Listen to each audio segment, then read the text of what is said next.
I kept the savings bond in my wallet for 3 years, a $50 certificate, pale blue, with Tyler's name typed in the center. Not because it was worth anything, not because I planned to cash it, because some mornings I needed proof he'd been real, that I'd held him as a newborn and believed hard enough in his future to buy a piece of paper promising compound interest over 18 years. Tyler drowned 3 weeks before his 16th birthday. Lake Michigan in October, water so cold the coroner said it would have been fast. I was a forensic accountant then, the kind who found money people tried to hide. I could track shell corporations through 6 countries, spot earnings manipulation in quarterly reports, testify in federal court about patterns only numbers could prove. After the funeral, I lasted 4 months before I couldn't look at spreadsheets anymore. Every cell reminded me of things Tyler would never count: his first paycheck, his college expenses, the years he should have had. I took a job teaching high school math in Evanston, 47 years old, starting over in a classroom where teenagers complained about algebra while I tried not to see Tyler's empty desk in every row. My ex-wife left 6 months after the funeral. She said grief was making me a stranger. She wasn't wrong. I'd become someone who kept a dead boy's savings bond in my wallet and couldn't explain why.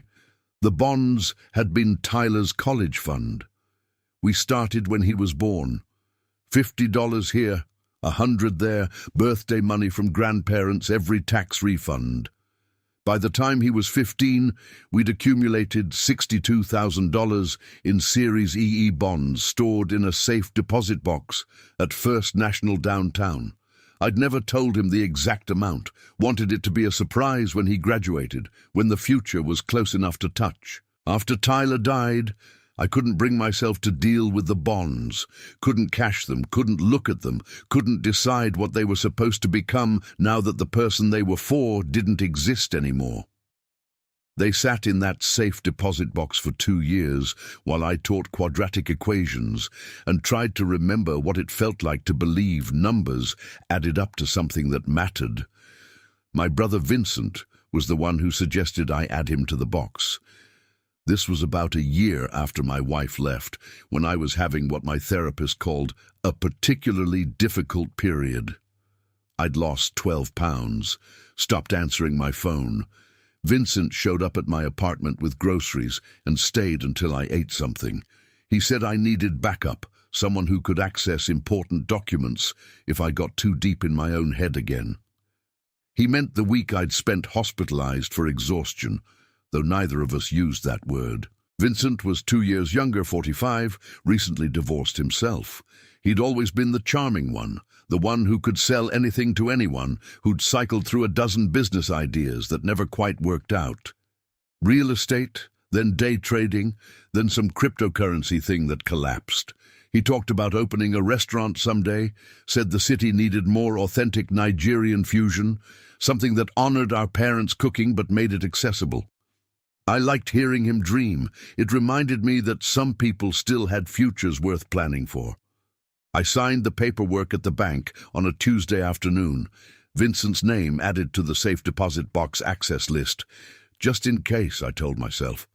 Just so someone else could handle things, if I couldn't. The signature card went into the bank's files. The bonds stayed in the box. Vincent hugged me in the parking lot and said, "I got you, Raymond. Family protects family." For a while, things got better. I found a rhythm in teaching. My students started feeling like people instead of ghosts. I joined a grief support group that met Thursday nights in a church basement. Vincent called every weekend, usually with some story about a bad date or a neighbor dispute, the kind of ordinary problems that felt like proof life still happened to people. Sometimes he'd mention restaurant ideas, kitchen configurations, menu concepts. I half listened the way you do when someone's talking about a dream that probably won't happen but doesn't hurt anyone. The first crack came at Easter brunch this year. Vincent and his wife Megan hosted at their townhouse in Lincoln Park. Megan made jollof rice and her mother's cornbread dressing. Aunts and cousins filled the living room. Someone asked Vincent what was new, and he grinned like he'd been waiting for the question. "Finally did it," he said. "Got the taco truck up and running." I didn't know what he meant. Vincent waved his phone, showed photos of a converted food truck, burnt orange with hand-painted lettering that said Neon Fusion Tacos. Propane burners visible through the service window, a custom ventilation hood, stainless steel prep surfaces that caught the light. "Been operating 19 months, he said. "Permit process was a nightmare, but we're killing it at the South Loop Farmers Market." Megan refilled my coffee and said, "Tyler's legacy living on." She said it casually, the way you'd comment on weather. She was serving grilled shrimp tacos from a warming tray, food that smelled expensive in a way that made my throat tight. She smiled at me like she'd given me a gift. I didn't understand the comment then. I nodded because my family was watching and I'd learned to perform normalcy at gatherings. But the phrase stuck in my head during the drive home. Tyler's legacy, my son who drowned, a food truck I'd never heard of until that afternoon. I couldn't find the connection, and it bothered me the way a calculation error bothers an accountant, some number that doesn't reconcile. That night I couldn't sleep, lay in the dark doing the math I'd avoided for 3 years. Tyler's bonds had been accumulating interest since birth, 16 years of compound growth. Low yield, but consistent. I did the calculation in my head because I still knew all the numbers by heart. Every deposit amount, every purchase date, every maturity schedule, $62,000 give or take. Enough to buy a decent used food truck and outfit it with commercial kitchen equipment if you knew where to shop. Monday morning I called the bank, asked to verify the contents of my safe deposit box. The customer service representative put me on hold for 6 minutes. When she came back, her voice had that careful tone people use when they're about to deliver information they wish they didn't have to deliver. "Mr. Okoye, according to our records, the contents of Box 1847 were accessed and removed 14 months ago. May 23rd of last year. The box is currently empty." My classroom was cold that day. I remember because I was shaking, and I told myself it was the temperature, the building's air conditioning set too high for April. I taught 3 sections of Algebra 2 on autopilot, while my brain tried to fit this information into a framework that made sense, removed 14 months ago. Vincent hadn't mentioned it, hadn't called to say he was handling the bonds, hadn't asked permission. After school, I drove downtown to the First National branch, asked to review the access logs for Box 1847. The branch manager, a woman named Patricia with grey streaks in her black hair, printed the signature history. 4 entries over 3 years. The first 2 were mine, dates I remembered visiting the box after Tyler died, trying to make myself deal with it. The third entry was dated May 23rd last year, signature that looked like mine but I didn't remember making.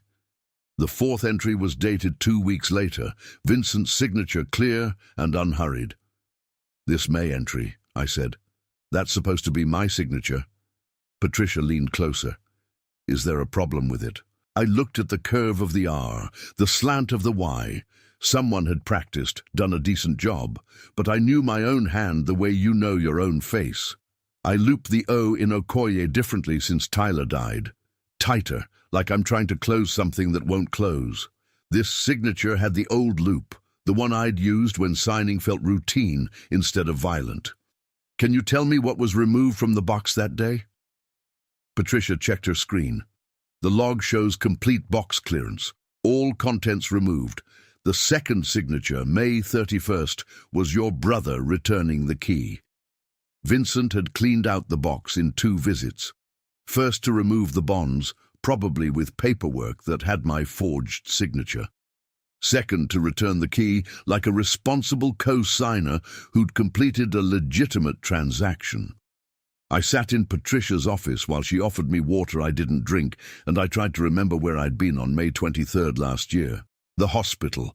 I'd been hospitalized that week for what the doctors called severe exhaustion, and what I called finally running out of ways to pretend I was fine. 3 days of IV fluids and sleep. My brother Vincent had driven me there, stayed until I was admitted, promised to handle anything that came up while I was unreachable. I thanked Patricia and walked back to my car, sat in the parking garage with my phone in my hand. Called Vincent 3 times. Voicemail. Texted asking him to call me back. Nothing. Drove to the townhouse in Lincoln Park. No one home. Megan's car wasn't in the driveway. I sat outside their house for 40 minutes like someone I used to track in corporate fraud cases, someone who'd just realized the numbers they trusted had been performing a magic trick. The next morning, I called the Illinois Department of Revenue. Got transferred 4 times before reaching someone in the business registration division.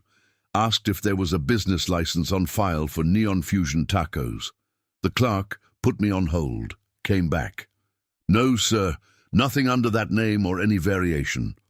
What about sales tax remittance? Any vendor operating under those names? More typing. No, sir.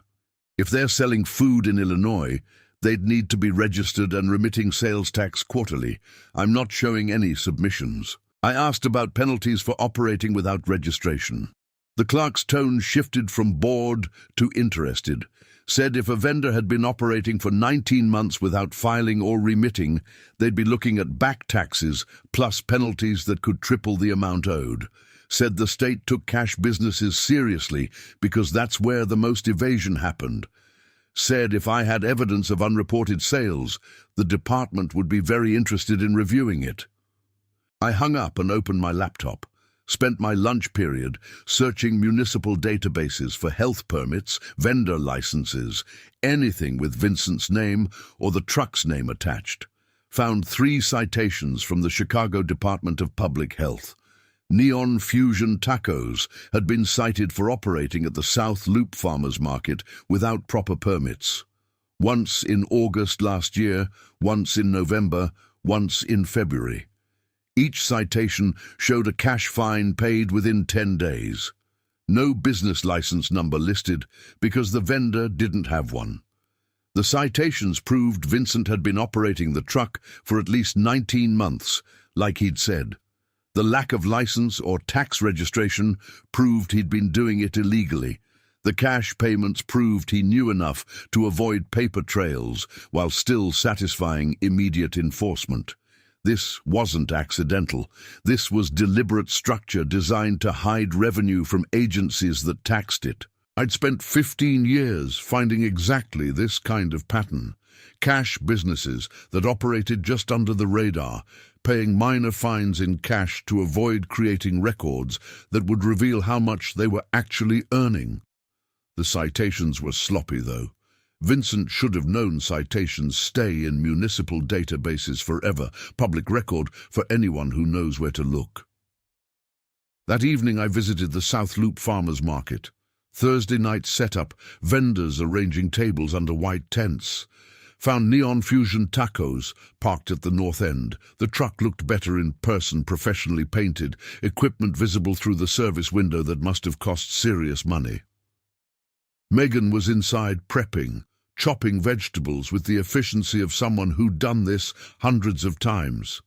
Vincent was out front, chatting with customers in line, taking orders on a tablet that probably wasn't connected to any point-of-sale system that reported earnings. I stood across the street and watched, counted transactions, estimated prices based on the menu board, did the math in my head the way I used to calculate daily revenue for clients who claimed they were barely breaking even. Vincent and Megan were doing volume, 20 customers in 30 minutes, average ticket probably $15 to $20. Multiply across 4-hour service, multiply across 3 market days per week, multiply across 19 months. The numbers got large fast. I walked back to my car and called Vincent again. This time he answered. Raymond, hey, sorry I missed you yesterday. Work's been insane. Need to talk to you about the safe deposit box. Silence on the line. Not the silence of confusion, the silence of someone calculating their next move. What about it? The bonds are gone. You removed them last May. More silence. Raymond, man, I was trying to protect you. You weren't in good shape back then. I was worried you'd do something impulsive. Impulsive like what? Like donate them to some scholarship fund or give them away. You weren't thinking clearly. I moved them to a different account for safekeeping until you were ready to make good decisions. Where's the account? I'll get you the information. I've been meaning to talk to you about it, just been so busy with the truck and everything. The truck you bought with Tyler's bonds. The line went quiet again. When Vincent spoke, his voice had shifted, harder now, defensive. I took a loan against the bonds. They're collateral. It's a business investment that's paying off. When the truck sells for profit, you'll get everything back plus interest. You forged my signature on redemption paperwork. I had your verbal consent when you were in the hospital. You said handle whatever needed handling. I handled it. I never said you could cash my son's college fund to buy restaurant equipment. Your dead son's college fund, Raymond. He's not using it. I'm using it to build something that keeps his memory alive. That's what Megan meant about legacy. We're honoring Tyler by making something good out of money that would have just sat there. My hands were shaking again. I was parked outside my apartment building, streetlights turning everything amber and unreal. Send me documentation of the loan, account numbers, collateral agreements, everything. I'll put it together. Give me a few days. You've had 19 months, Vincent. You can give me paperwork in 48 hours. I hung up before he could answer, sat in my car until the shaking stopped, went inside and pulled out the files I'd kept from my forensic accounting years. Templates for evidence compilation, documentation standards for fraud investigations, contact lists for regulatory agencies. I hadn't looked at these files in 3 years. Opening them felt like putting on clothes that used to fit perfectly and finding they still did. Friday morning, a LinkedIn message was waiting from someone named Keisha Morris. You don't know me, but I used to date your brother Vincent. I think we need to talk about something he told me last year. Can we meet somewhere he wouldn't go? I stared at the message for 10 minutes. Keisha's profile showed she worked in marketing for a tech company downtown. No obvious connection to Vincent beyond the message. I responded, asking what this was about. She replied immediately. He told me things about family money, things that didn't sit right with me then and definitely don't now. I broke up with him over it. We met Saturday morning at a coffee shop in Wicker Park, far enough from both our neighborhoods to feel neutral. Keisha was 32, sharp-featured, the kind of presence that made you pay attention when she spoke. She ordered espresso and didn't waste time on small talk. Vincent and I dated for 4 months last summer. He was charming at first. Then he started talking about business opportunities, how he was about to come into money that would change everything. I asked where the money was coming from. He said family money nobody would miss. My coffee had gone cold. I hadn't touched it. He said that exactly? Exactly. Said his brother was a mess, too depressed to notice missing paperwork, that he'd done the family a favor by putting the money to productive use before you did something stupid with it. That's when I knew I needed to end things. Anyone who talks about exploiting their grieving brother isn't someone I want to know. Did he mention amounts? Specific accounts? Keisha pulled out her phone. I kept screenshots. Felt wrong at the time, but I wanted proof in case he ever tried to rewrite what happened. She showed me text messages, Vincent talking about redeeming bonds, about timing it during my hospitalization, about the food truck being Tyler's legacy, whether I understood it or not. Casual cruelty in blue bubbles, preserved in a cloud server. Can I have these? I asked. I'll send them now. I should have reached out sooner, but I didn't know how. Then I saw an article last month about fraud investigation techniques, and your name was mentioned in the comments. I put it together. I gave her my email, watched the screenshots arrive while she finished her espresso. Before she left, she said, "Whatever you do with this, I'll testify if you need me to. What he did to you was predatory. People should know." Sunday afternoon, my Aunt Diane called. She lived in Hyde Park, Tyler's favorite aunt, the one who taught him to make jollof rice from scratch. She wanted to talk about something that had been bothering her. 2 years ago, Vincent asked me to loan him $8,000. Said it was for Tyler's medical bills, that you were drowning in expenses, but too proud to ask for help. I set down the dish I'd been washing. Tyler had been dead for a year when Vincent asked you for that money. I know. I realized it later and felt sick about it. But Vincent was so convincing, said you couldn't afford the memorial service you wanted, that the family needed to step up. I wrote him a check. Did he pay you back? He said he would when your finances stabilized. That was the last time we talked about it. I thanked Diane and promised to handle it. Hung up and added the detail to the spreadsheet I'd started building. Column for date, column for amount, column for stated purpose, column for actual use. Vincent's fraud had started earlier than I'd known. He'd been positioning himself to exploit my grief since before the bonds, testing the family to see who would give him money based on my supposed need. Monday, I called my father's old business partner, a man named Charles, who'd helped my parents buy their first house 40 years ago. Asked if he'd seen Vincent lately. Charles laughed. Saw him at a commercial kitchen equipment auction last fall. He was bidding on a mobile setup, dropped $28,000 in cash. I didn't know he had that kind of money. He doesn't. He had my son's money. The laugh stopped. Raymond, I'm sorry, I didn't know. Not your fault. But I need you to remember exactly when that was, and what else Vincent said. Charles gave me the date, the name of the auction house, details about the equipment Vincent had been excited about purchasing, more entries for the spreadsheet, more proof that Tyler's bonds had funded specific purchases at specific times that aligned with the food truck's development. That week I did what I'd done for 15 years in corporate fraud investigations. I built a timeline, every transaction, every statement, every piece of evidence cross-referenced against every other piece. Bank records showing the bonds redeemed. Auction house records showing the equipment purchase. Municipal citations showing the truck's operation. Text messages showing Vincent's awareness of what he was doing.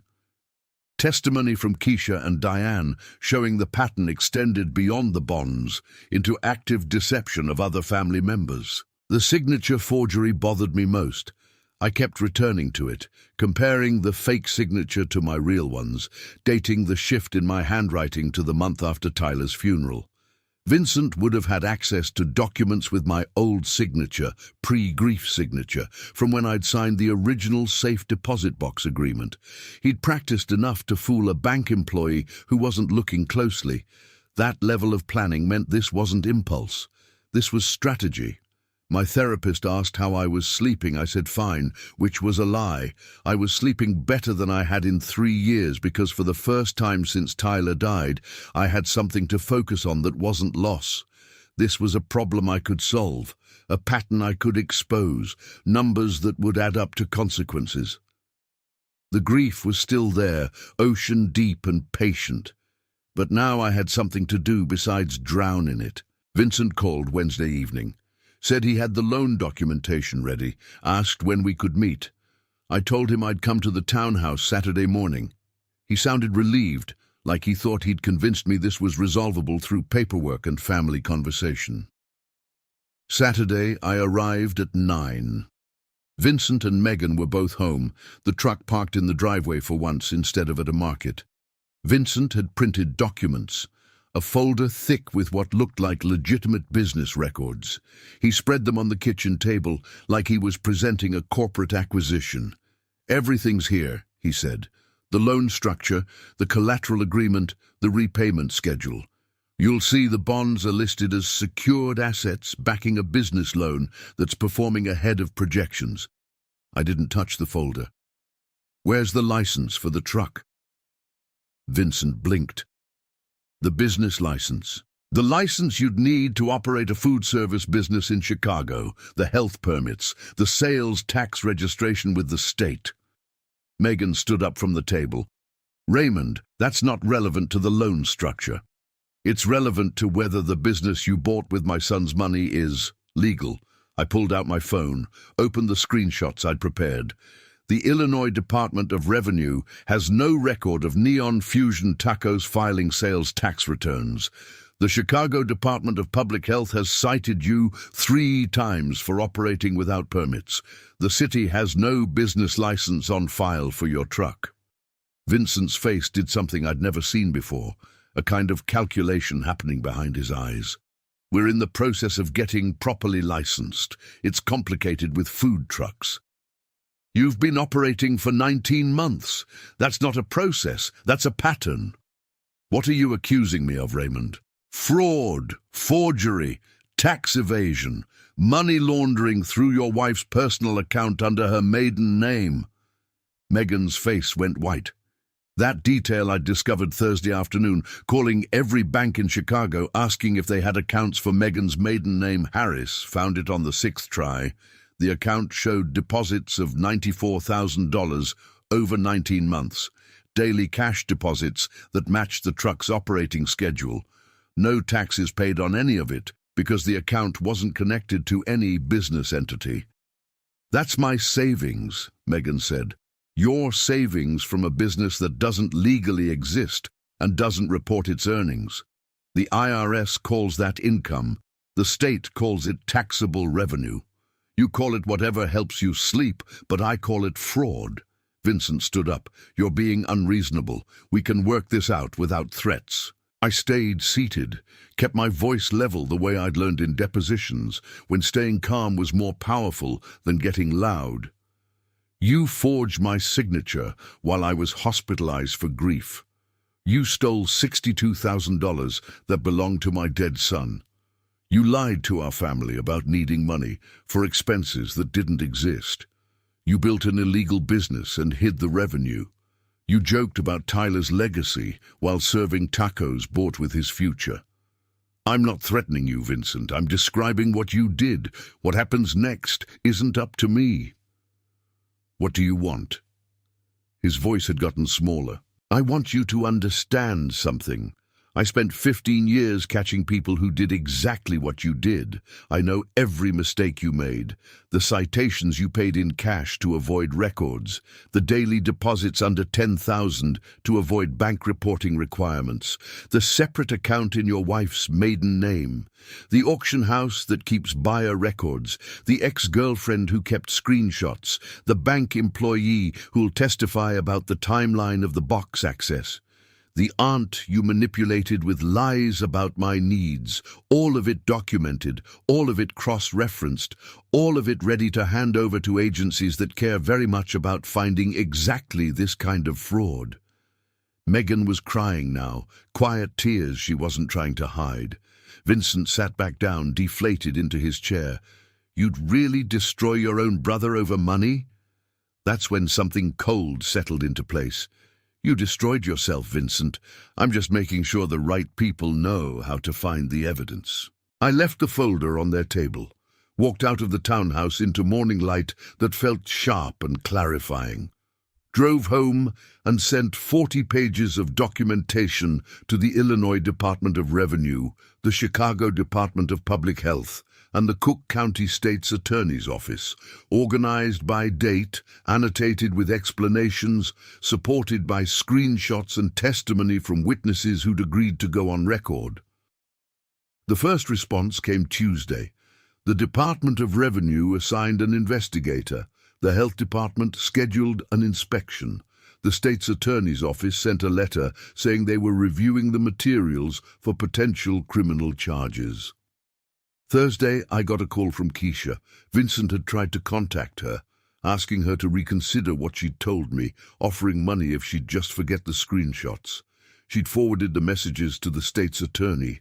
Attempted witness tampering added to the list of things Vincent would need to explain. Sunday, the food truck was gone from the farmer's market. Vincent and Megan had shut down operations. I heard from my aunt that they'd hired a lawyer, someone who specialized in tax defense. The lawyer apparently told them the best-case scenario was negotiating down the penalties, but the back taxes and fines were unavoidable given the evidence trail. May arrived. 3 years since Vincent had forged my signature. The Department of Revenue calculated the total liability at $127,000, back taxes on unreported income, penalties for operating without registration, interest compounding monthly.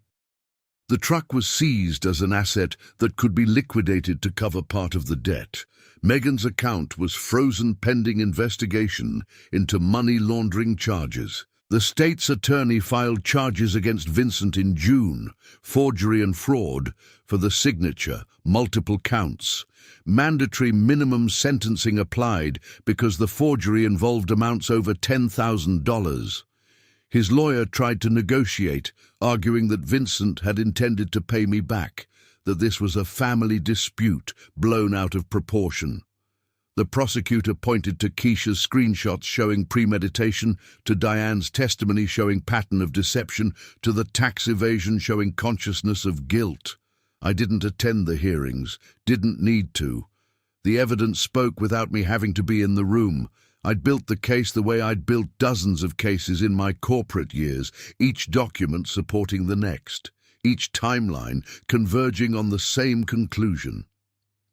Vincent had watched me bury my son and calculated that a grieving father wouldn't notice missing paperwork. He'd been wrong. The truck sold at auction in August for $31,000, far less than Vincent had invested after you factored in the custom equipment and modifications. The money went directly to the state to partially offset the tax liability. Megan's account was emptied as part of the settlement, every dollar she'd deposited now subject to back taxes and penalties. Their townhouse went on the market in September. They couldn't afford the mortgage anymore without the truck's revenue. My family tried to mediate, aunts calling to say I was being too harsh, that Vincent had made a mistake, but we were still brothers, that Tyler wouldn't want this division. I listened politely and said Tyler wasn't here to want anything, which was the problem Vincent had decided to exploit. The calls stopped after that. Keisha sent me an article about financial abuse in families, how the people who hurt you most are often the ones who know exactly where you're vulnerable, how predators don't always look like strangers. Sometimes they look like the brother who drove you to the hospital and promised to handle everything while you were unreachable. I started teaching a new unit in my classes that fall: financial literacy, fraud detection, basic accounting principles, showed my students how to recognize patterns in numbers, how transactions tell stories about intent, how documentation protects you from people who'd rather you didn't keep records. The unit wasn't in the curriculum, but the principal approved it after I explained that math wasn't just abstractions. It was a tool for defending yourself in a world where people would absolutely steal from you if you didn't know how to read what the numbers were saying. One student asked if I'd ever caught someone doing fraud. I said yes, someone close to me, someone I'd trusted to be a fail-safe when I couldn't protect myself. The student asked what happened to them. I said they learned that fraud has consequences, and the people who document everything sleep better than the people who hope no one notices. Vincent's lawyer sent a letter in October.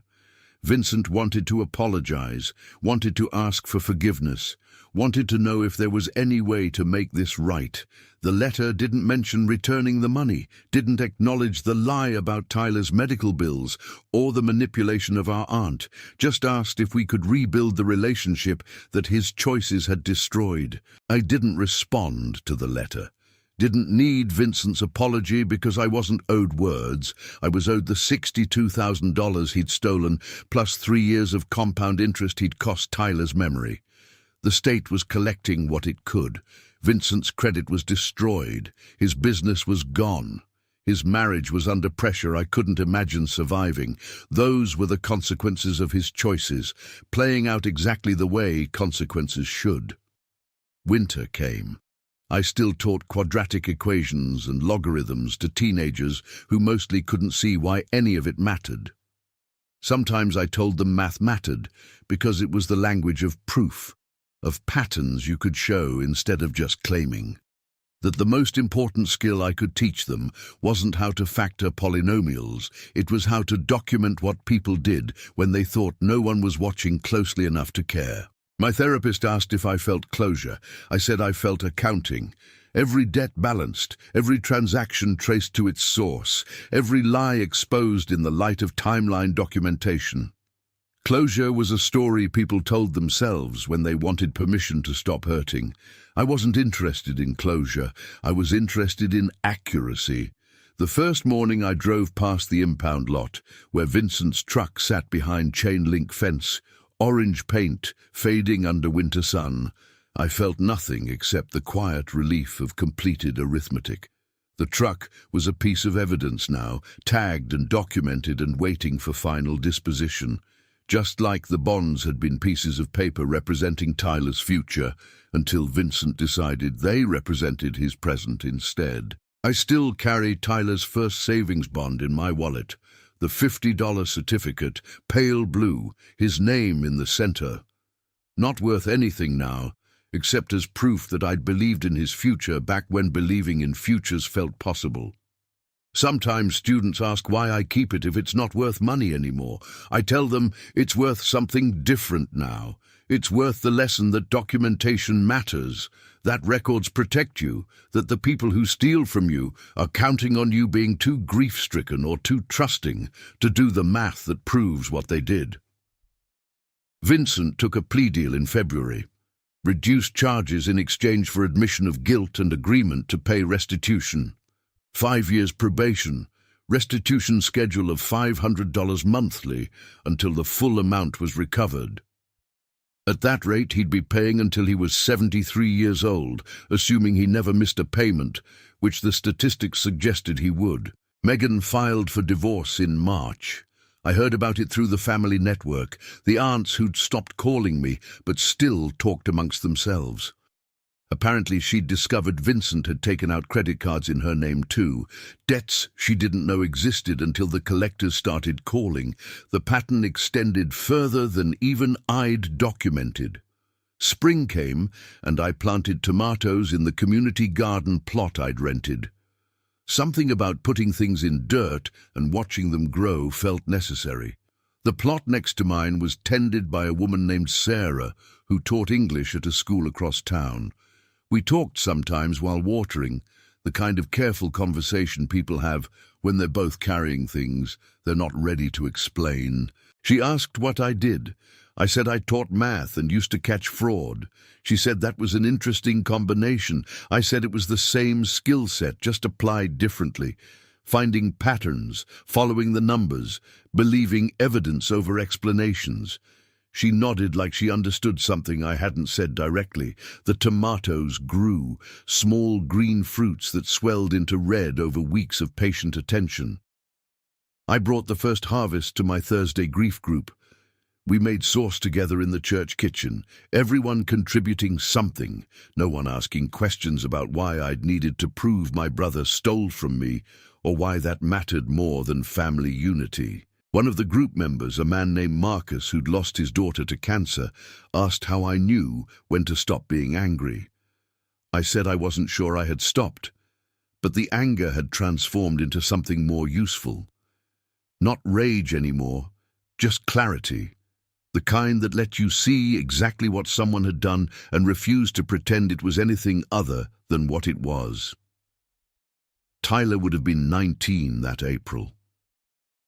I took the day off work, drove to the cemetery, sat by the headstone I still visited monthly, told him about the truck being auctioned, about Vincent's plea deal, about the tomatoes growing in the garden.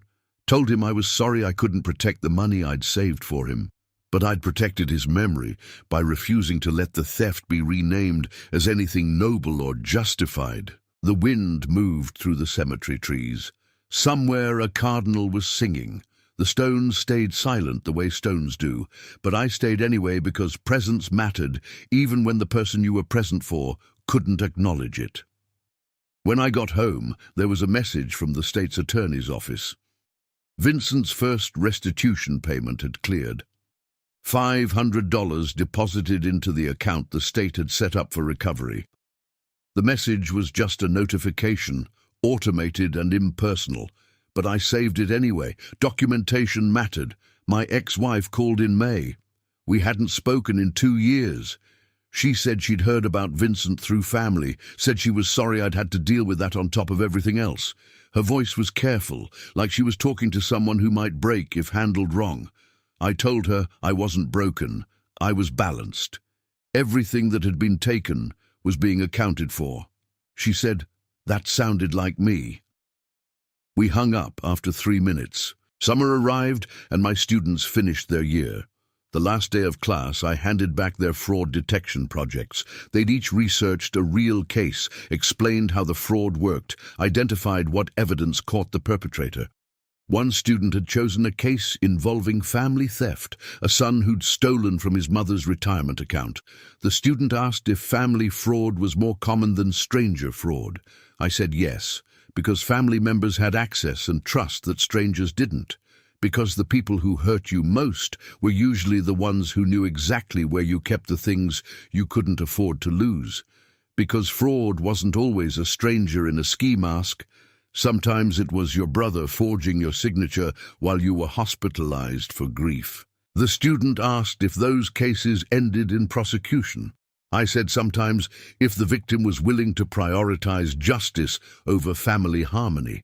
If they were willing to accept that blood relation didn't override fraud, if they could do the math that proved what happened and live with the consequences of showing that math to people who had power to act on it.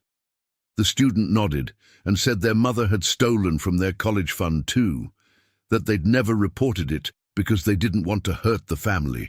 I said that was their choice to make, that I couldn't tell them what the right answer was, but I could tell them that the money wouldn't come back by pretending the theft was something else, and the person who stole it was counting on them, choosing silence over action. August marked 1 year since the truck was seized. I drove past the impound lot on the anniversary without planning to, just happened to be in the neighborhood.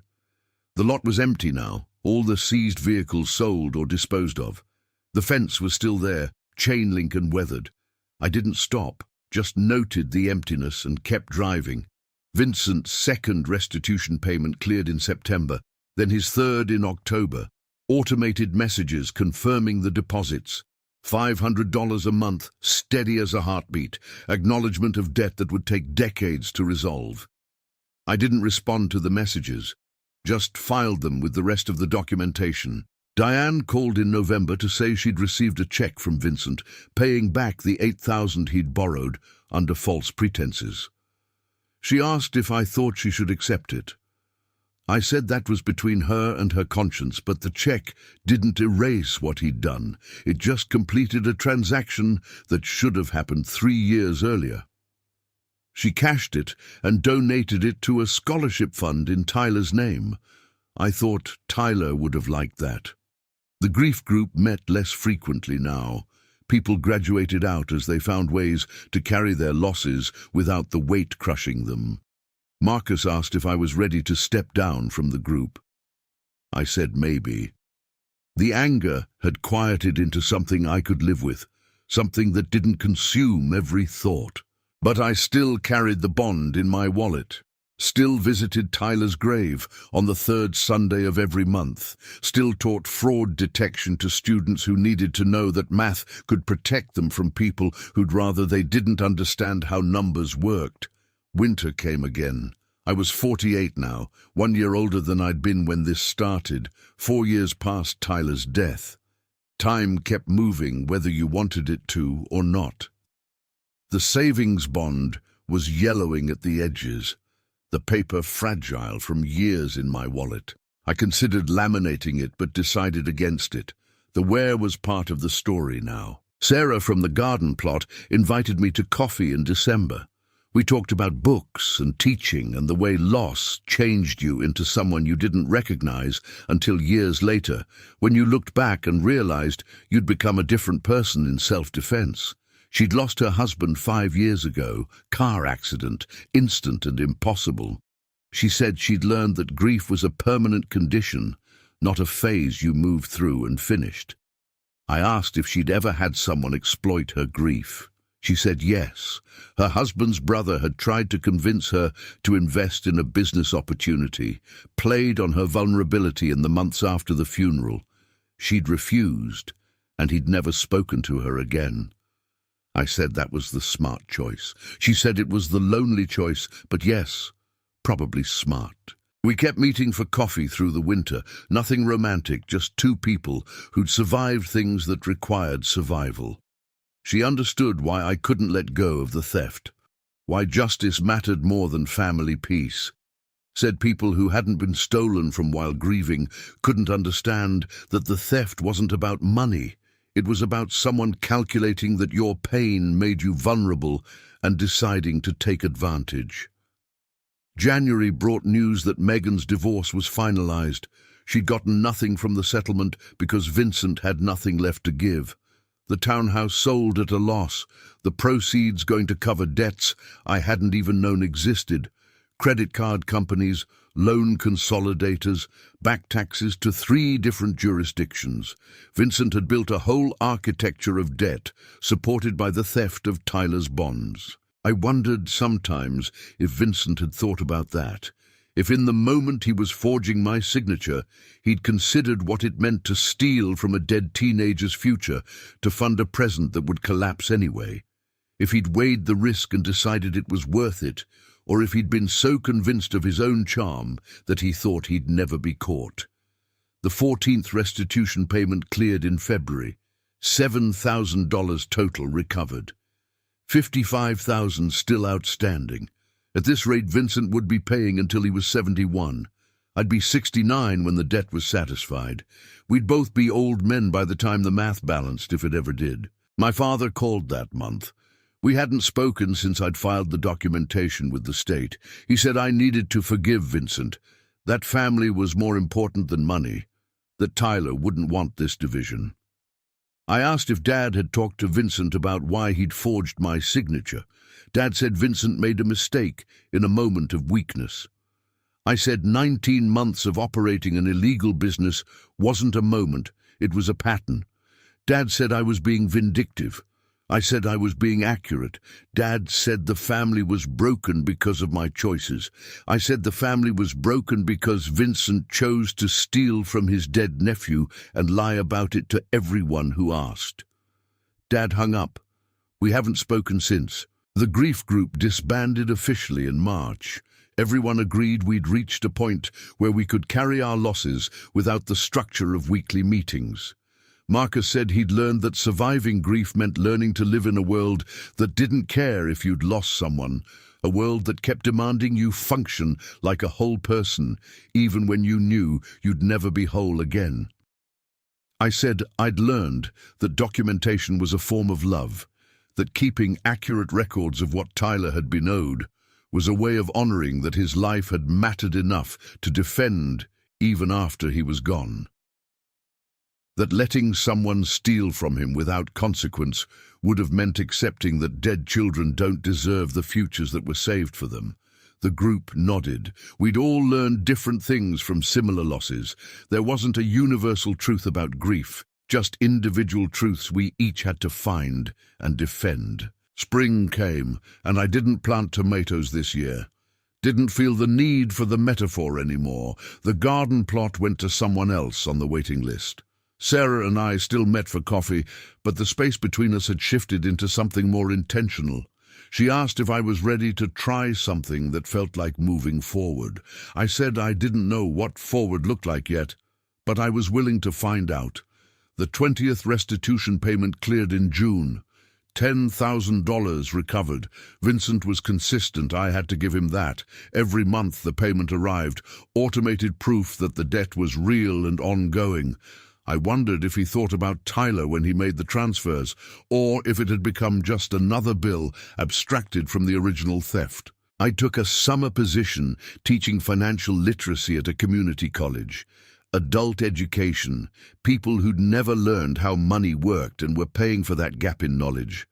I taught them about compound interest, about fraud patterns, about keeping records that could protect them from family members who'd steal if given access. One student asked, How to know if someone in your family was trustworthy with money. I said you couldn't know for certain, but you could watch for patterns. People who only called when they needed something. People whose emergencies always coincided with your paydays. People who asked you to trust them with access you couldn't afford to give.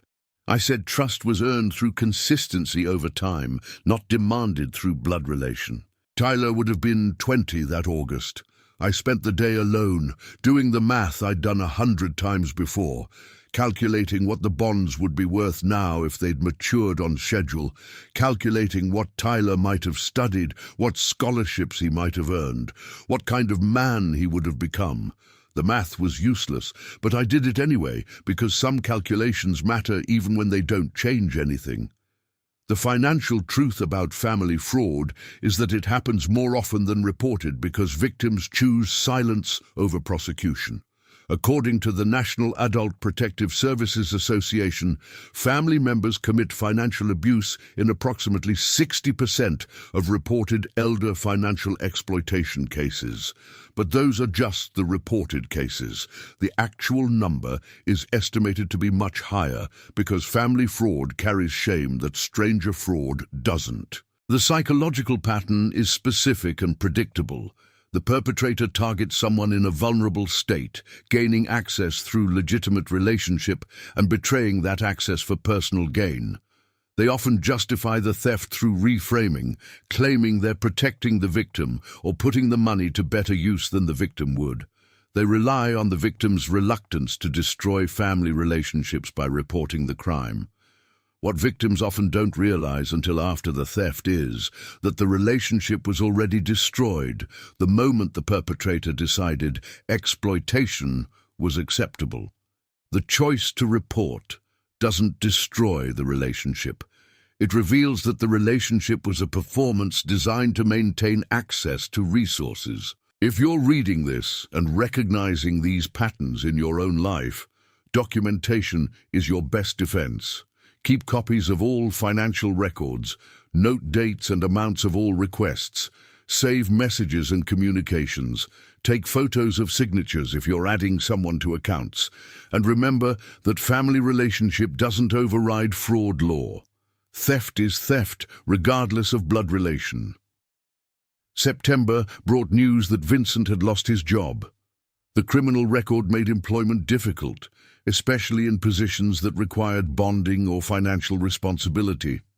I heard through the family network that he was working retail now, minimum wage, barely making the restitution payments each month. I felt nothing about this except the recognition that consequences were supposed to be uncomfortable. That's what made them consequences instead of inconveniences. Vincent had gambled that I wouldn't notice or wouldn't care enough to document what he'd done. He'd lost that gamble, and now he was paying the cost. The 24th restitution payment cleared in October. $12,000 recovered, $50,000 still outstanding. 4 years of payments made and 36 years of payments remaining. The math was relentless. Sarah asked if I'd ever considered forgiving the debt. I said the debt wasn't mine to forgive, it was Tyler's, and Tyler wasn't here to make that choice. Sarah said that was a way of keeping Tyler's memory active, letting his loss dictate present decisions. I said yes, that was exactly what it was, and I didn't see that as a problem. November marked 3 years since I'd sent the evidence to the state.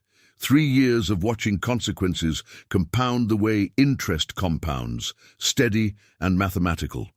Vincent's life had collapsed in measurable ways. Loss of business, loss of marriage, loss of family relationships, loss of employment stability, loss of future opportunity. I'd lost Tyler, and then I'd lost Vincent. But Tyler's loss was inflicted by physics and water temperature and the fragility of human bodies. Vincent's loss was inflicted by his own choice to forge my signature while I was hospitalized for the grief of losing Tyler. The losses weren't equivalent. December brought the first year I didn't visit Tyler's grave on the anniversary of his death, not because I'd forgotten or stopped caring, but because I'd reached a point where his absence was integrated into my daily reality, instead of being a fresh wound that needed tending. The grief was still there, ocean deep and patient, but it wasn't drowning me anymore. I still carried the savings bond in my wallet, still taught fraud detection to students who needed to know math could protect them, still documented everything because documentation had become a reflex, a way of moving through the world that assumed someone might need proof later. The final thing I want you to understand is that this story isn't about revenge. Revenge would have required me to fabricate evidence or exaggerate claims. What I did was document exactly what happened and show that documentation to agencies that existed specifically to enforce consequences for fraud. Vincent stole $62,000 from my dead son by forging my signature while I was hospitalized for grief.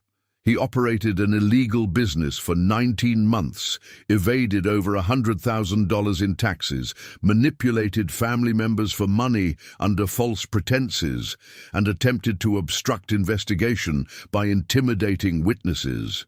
Those facts would be true whether I'd reported them or not. The only question was whether the facts would have consequences or whether Vincent's gamble that I'd choose family peace over justice would pay off. I chose documentation over silence. I chose accuracy over harmony. I chose to believe that Tyler's future mattered even after he was gone, and that stealing from a dead child to buy a food truck wasn't something that should be renamed as anything other than what it was. The 27th restitution payment cleared in January of this year, $13,500 recovered, $48,500 still outstanding. Vincent is 50 years old now. I'm 49. We'll both be old men before the math balances if we live that long. But that's how debt works. You accumulate it through choices you make in moments when you think no one's watching closely enough to care. Then you pay it back in increments that last longer than you expected, longer than feels fair, longer than you can imagine enduring.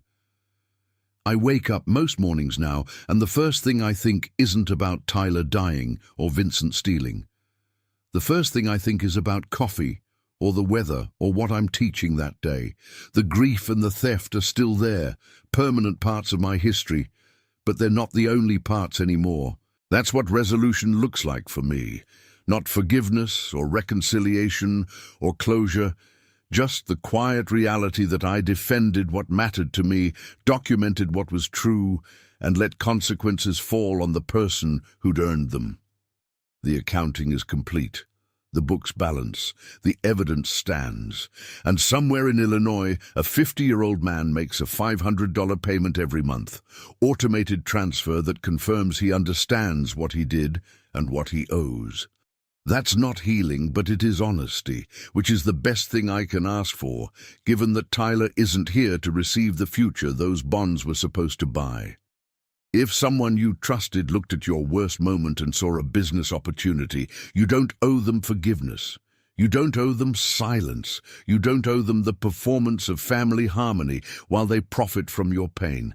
What would you do if you found out family saw your grief as their opening? I documented everything. I filed the evidence. I let the agencies do what they existed to do. And when people asked me how I could destroy my own brother, I reminded them that Vincent destroyed himself the moment he forged my signature and decided my dead son's future was worth less than a food truck that would fail anyway. The math proved me right. The consequences proved the system worked when you fed it accurate information. And the small blue savings bond in my wallet proved that some things matter enough to defend, even when the person they belong to can't defend themselves anymore. That's the story. Make of it what you will. Share where you're listening from. Tell me what you would have done differently, what you would have done the same. Subscribe if you want more stories about people who chose documentation over silence. Because sometimes the most powerful thing you can do is show the receipts and let truth do the work that rage can't accomplish. Sometimes justice isn't dramatic. Sometimes it's just numbers in a spreadsheet, signatures compared side by side, and the patient accumulation of evidence that proves what someone did when they thought grief had made you too broken to notice. I noticed. I documented. I acted. And Tyler's memory is defended not through silence or forgiveness, but through the unforgiving accuracy of math that refuses to pretend theft is anything other than theft, regardless of who committed it or what they claimed it was for.